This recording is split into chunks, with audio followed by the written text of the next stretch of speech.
Selamat malam. Rahayu, Romo Edi. Rahayu, Rahayu, Rahayu. Ini berkaitan dengan peristiwa gerhana yang barusan tadi Romo sekitar jam 6 kalau nggak salah. Menurut orang zaman dahulu Romo, dengan adanya gerhana itu kan termasuk fenomena yang disakralkan, Romo. Oh ya. Bagaimana pendapat Romo Edi tentang adanya gerhana bulan yang barusan tadi yang kita lihat di wilayah Indonesia khususnya, Romo? Monggo, Romo. Oke, terima kasih. Selamat malam para sahabat-sahabat semuanya, para saudara-saudara semuanya. Pada malam hari ini terjadi fenomena alam yang luar biasa, gerhana bulan. Gerhana bulan itu kalau masa kecil saya dulu rame. Jadi dari ujung barat, ujung timur, selatan, utara ada yang memukul kentongan, ada yang memainkan lesung, walaupun lesung itu biasanya untuk ini menutu atau memisahkan antara beras dan gabahnya untuk menutu padi. Itu ditabuh beramai-ramai dengan didendangkan tembang-tembang, puji-pujian, mohon keselamatan kepada Sang Pencipta. Dan di sela-sela itu juga ada sesenggaan. Weh buta, coba pangan bulane lepen gitu.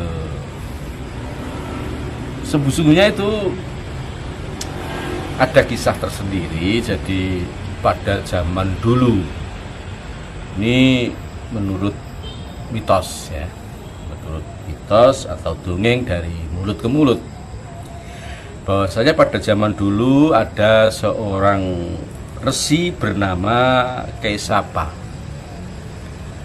Resi Kaisapa yang mempunyai istri seorang Dewi Sinhika. Resi Kaisapa dan Dewi Sinhika ini dikaruniai 4 orang putra. 4 orang putra, diantaranya Sucandra, Candrahantri, Candra Pramardana, dan yang keempat atau si bungsu bernama Rahu. Rahu ini berbadan besar, raksasa, berbadan besar dan bermuka raksasa. Orang Jawa menyebutnya buto. Pada masa itu, di saat bulan purnama, para dewa berkumpul untuk membagikan air Tirta Amarta. Tirta Amarta adalah air suci yang diserahkan kepada para umat untuk berreinkarnasi. Jadi ketika orang yang sudah meninggal ini ternyata layak untuk dikembalikan ke dunia, diberi Tirta Amarta dan dipanjangkan umurnya. Namun peristiwa ini didengar oleh si Rahu, seorang raksasa putra dari Resi Kaisapa yang jahat tersebut, yang serakah tadi. Dia menjelma sebagai dewa, mencuri air atau Tirta Marta tersebut dengan cara menjelma sebagai dewa. Dia meminum air itu. Tapi para dewa pun terkejut karena apa? Kalau para dewa ini baunya harum, wangi, apalagi para sukma-sukma itu baunya juga wangi. Sedangkan Rahu ini karena raksasa, dia nggak pernah mandi, makanya juga sembarangan, maka baunya amis dan tidak enak. Hingga mata dari sang Betara Guru melihat bahwasanya ada salah satu dewa yang bukan dari golongan dewa. Maka diperintahlah Sang Hyang Wisnu Batara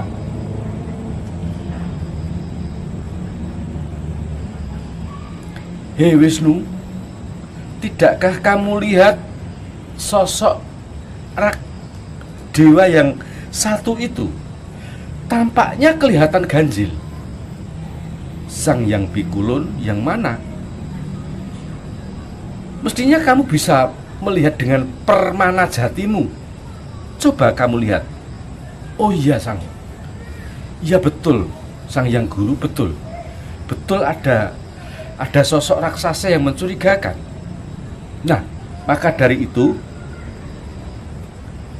kamu harus membinasakan raksasa itu. Kalau tidak, maka Tirtamarta ini bisa habis. Maka dilepaskanlah senjata cakra.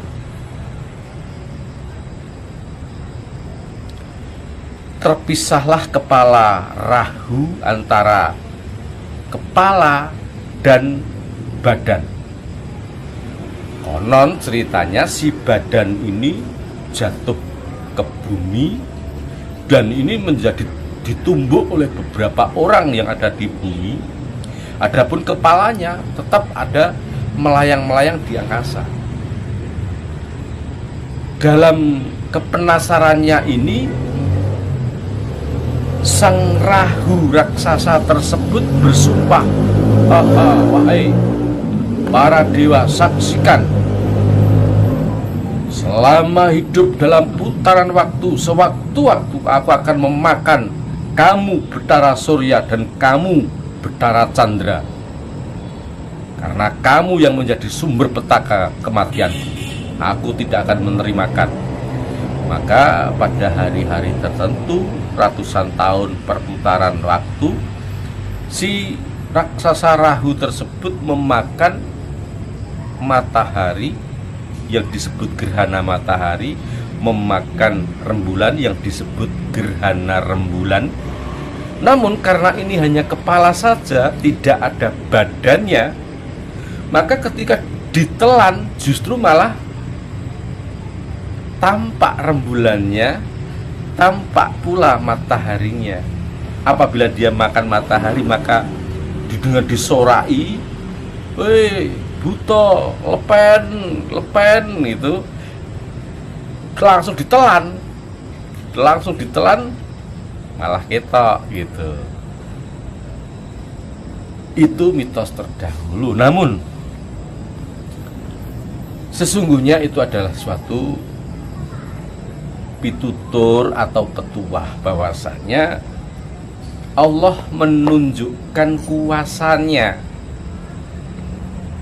dalam fenomena alam ini. Itulah kuasa Allah untuk memutar waktu, baik itu gerhana matahari maupun gerhana rembulan. Tapi dibalik semua itu, orang Jawa terdahulu, para filsuf terdahulu, dengan indera keenamnya, dengan kesucian batinnya, karena peristiwa ini berkala setiap sekian tahun, setiap hari apa, bulan apa, akan ada peristiwa apa. Orang Jawa menyebut ilmu titen ono zaman nek dino iki sasi iki bakal ono koyong ini. Apabila terjadi peristiwa yang sama pada waktu, bulan, hari, tanggal dan pasaran yang sama, maka akan terjadi pula peristiwa yang sama. Nah, itu yang dinamakan primbon, parimbu. Orang Jawa mengajarkan primbon, atau lebih gampangnya ramalan gitu ya. Namun ramalan itu bisa kita percaya, bisa tidak, seiring dengan perkembangan zaman. Tapi setidaknya dengan ramalan itu kita harus mampu untuk senantiasa berjaga-jaga. Ini akan terjadi peristiwa yang luar biasa. Untuk alam akan terjadi angin yang besar, mungkin semacam puting beliung, dan ditengarai akan adanya air pasang.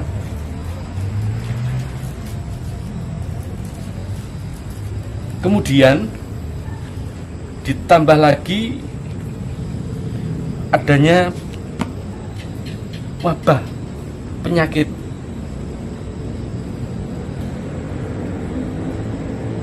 yang berbahaya, dan untuk tata negara akan terjadi kekacauan.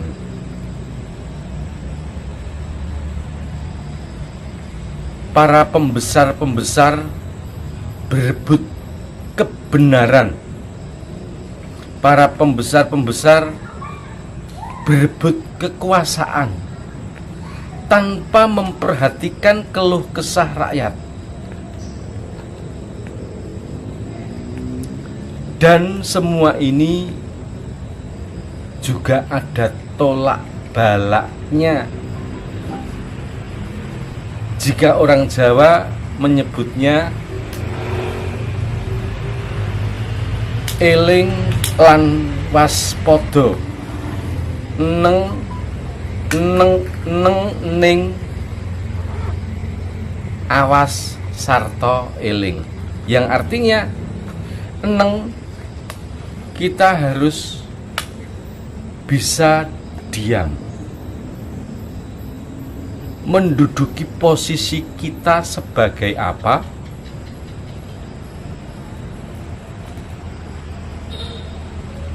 Ning, jernihkan pikiran dan batin kita.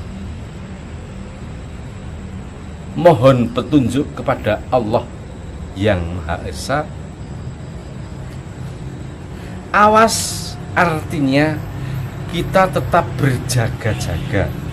Jangan sampai kita menjadi korban yang sekiranya sia-sia. Eling, ingat bahwasanya kita hidup ini ada yang menghidupi. Di antara hidup itu ada daya hidup, maka seyogianya kita harus berpegang teguh pada prinsip kehidupan. Manembah manekung mujo marang Gusti Kang Maha Kawasa. Maka dalam posisi seperti ini, gerhana seperti ini, hendaklah kita senantiasa berdoa mohon keselamatan lahir dan batin. Demikian sepenggal keterangan saya.